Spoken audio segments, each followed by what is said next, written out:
નમસ્કાર વિદ્યાર્થી મિત્રો, યુનિટ 3ના રીડ 1ની અંદર આજે આપણે પાના નંબર 29 ઉપર ધ સ્ક્રીન એક્સરસાઇઝ જે છે. હવે એક્સરસાઇઝ એટલે કે કસરત, મહાવરો. સ્ક્રીન શેમાં આવે? તો ટીવીમાં સ્ક્રીન આવે, મોબાઈલ ઉપર સ્ક્રીન આવે, તો એમાં આપણે દ્રશ્યોને જોઈ શકીએ છીએ. તો અહીંયા તમને વાત કરે છે સ્ક્રીન એક્સરસાઇઝની કે તમારે જે સ્ટ્રેસ, તાણ આવ્યો છે એ તાણ માટે થઈને દ્રશ્યને જોવાનું છે. When emotions have taken you over, જ્યારે લાગણીઓ તમારી પર હાવી થઈ જાય છે, લાગણીઓએ તમારા મન ઉપર, તમારી પર કબજો કર્યો છે. It becomes nearly impossible two think clearly, ત્યારે સ્પષ્ટ રીતે વિચારવું એ લગભગ અશક્ય બને છે. Then it becomes very easy to make unwise decisions, ત્યારે એવું લગભગ બને છે અનવાઇઝ, વાઇઝ એટલે શાણપણ ભર્યું, ડાપણ ભર્યું, અનવાઇઝ એટલે કે પાગલ અથવા ગાંડું અથવા તો નિરર્થક એવા આપણે ડિસિઝન્સ એટલે કે નિર્ણયો લઈએ છીએ. Or to agree to something which is not to your advantage, advantage એટલે કે લાભ. જ્યારે આપણા મનની અંદર સ્ટ્રેસ હોય છે, તાણ હોય છે, ત્યારે આપણે એવા નિર્ણયો લઈ લઈએ છીએ કે જે નિર્ણયો એ આપણા લાભમાં નથી, આપણા ફાયદામાં નથી. The screen exercise shows you how to step back. Screen exercise એ તમને એવું બતાવે છે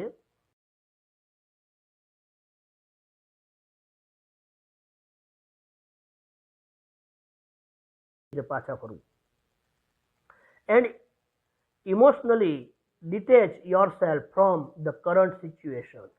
જે હાલની પરિસ્થિતિ નિર્માણ થઈ છે એ હાલની પરિસ્થિતિમાંથી તમારી પોતાની જાતને કઈ રીતે અળગી કરવી, કઈ રીતે નોખી કરવી, કઈ રીતે અલગ પાડવી.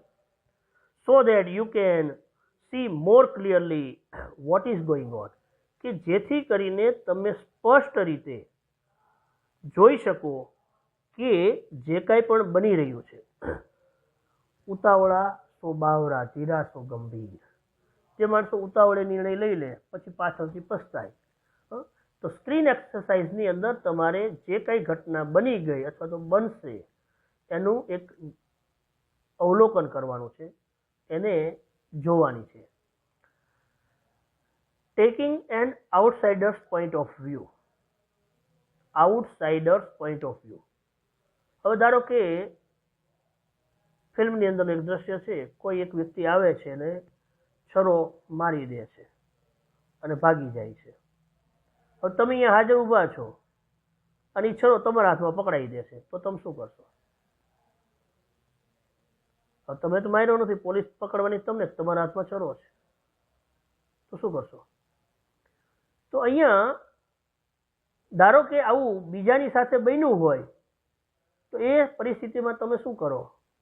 તો જે ખૂન કરનાર છે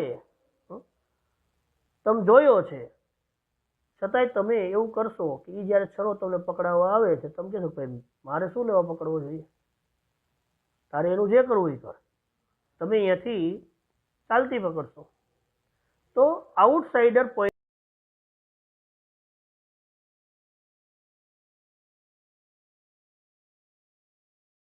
પરીક્ષા આપી રહ્યો છે અને તમે પરીક્ષા આપી રહ્યા છો, પણ તમે એના જેટલા હોશિયાર નથી. તો હોશિયાર રીતે ફટાફટ બધું લખવા માંડશે, ગણતરીઓ કરવા માંડશે. હવે તમે હજી તો સમજો, વિચારો અને પછી શરૂ કરો તો અડધો કલાક જતો રહે છે, લખવાનો ટાઈમ પૂરો થઈ જાય છે. પણ માની લ્યો કે એ પરિસ્થિતિ તમે પરીક્ષા આપનાર નથી એવી રીતે જુઓ કે ભાઈ આ દાખલો છે કે આ પહેલો પ્રશ્ન છે, મને નથી આવડતો, તો હું શું કરું?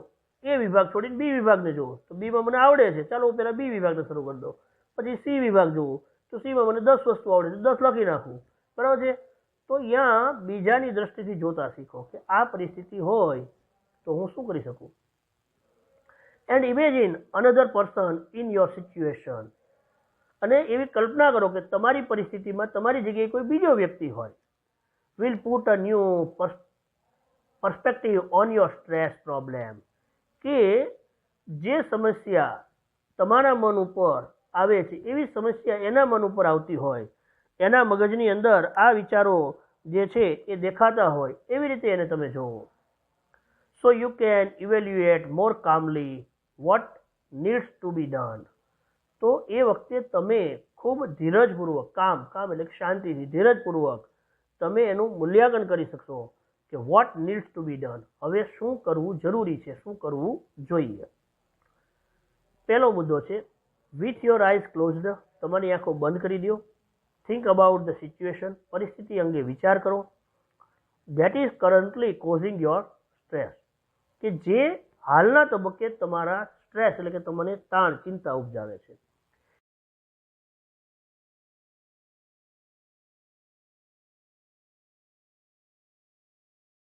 As if it were a film you were watching. એવી કલ્પના કરો, ધારણા કરો કે જેમ તમે ફિલ્મનું દ્રશ્ય, ફિલ્મની મેં વાત કરી ને હમણાં કે કોઈ એક ખૂન કરીને ભાગી જાય છે, તમે કર્યું નથી તો તમને કંઈ લાગુ પડે છે?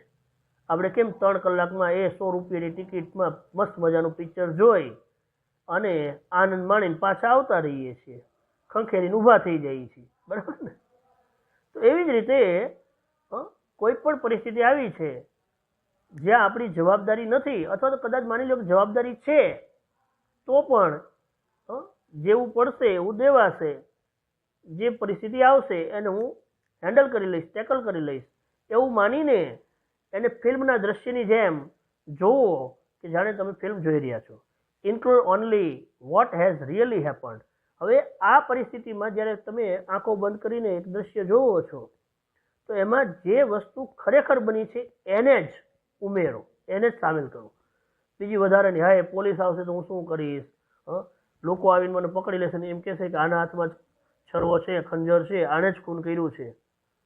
આપણે અહીંયા છીએ જ નહીં, આપણને ખબર જ નથી, અથવા તો આપણે છીએ, જોયું છે, પણ આપણે એ ગુનામાં સંડોયા નથી, તો આપણે એની બીજી બાબતો વિચારવાની જરૂર નથી. Not what you are afraid might happen.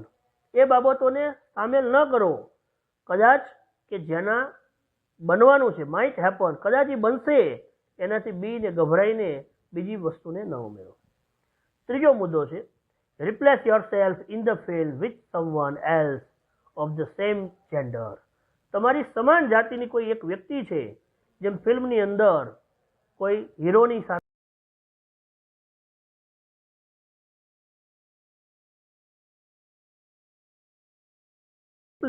એની જગ્યાએ મૂકી જો, હવે આ પરિસ્થિતિ આવે તો હું શું કરીશ.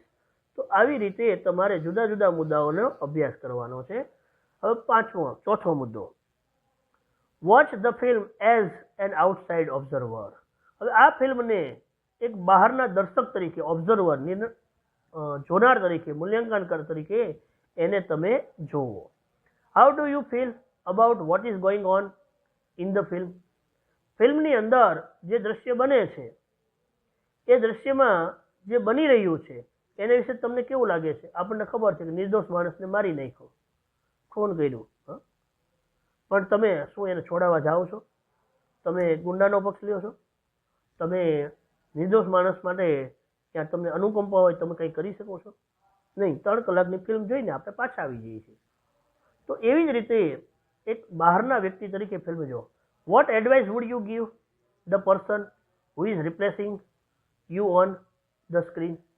તમારી જગ્યાએ જે વ્યક્તિ સ્ક્રીન ઉપર તમને દેખાય છે તો એને તમે શું સલાહ આપશો? મારે શું લેવા દેવા, હું તો અહીંથી નીકળતો હતો ને ઓલો ક્યાંકથી દોડીને આવ્યો ને એણે આ માણસને પકડ્યો ને એને માર્યો, બરાબર, બે વચ્ચે ઝપાઝપી થઈ, ઓલાએ છરો કાઢ્યો અને મારી નાખ્યો. તમને કંઈ લાગુ પડે? નથી પડતું. તો એક બહારના દર્શક તરીકે તમે જોવો. Open your eyes again. તમારી આંખોને ફરી ખોલી નાખો and act on your own advices. અને તમને પોતાને જે સલાહ પોતાની મળે છે. Heart is always left. હૃદય છે એ હંમેશા ડાબી બાજુ છે, બટ ઓલવેઝ થિંક રાઈટ. પણ એ હંમેશા સાચું વિચારે છે. આપણું હૃદય, આપણું મગજ, આપણું મન આપણને જે સાચા નિર્ણયો આપે એને જ ફોલો કરવાના. તો અહીંયા 5મા વિડીયો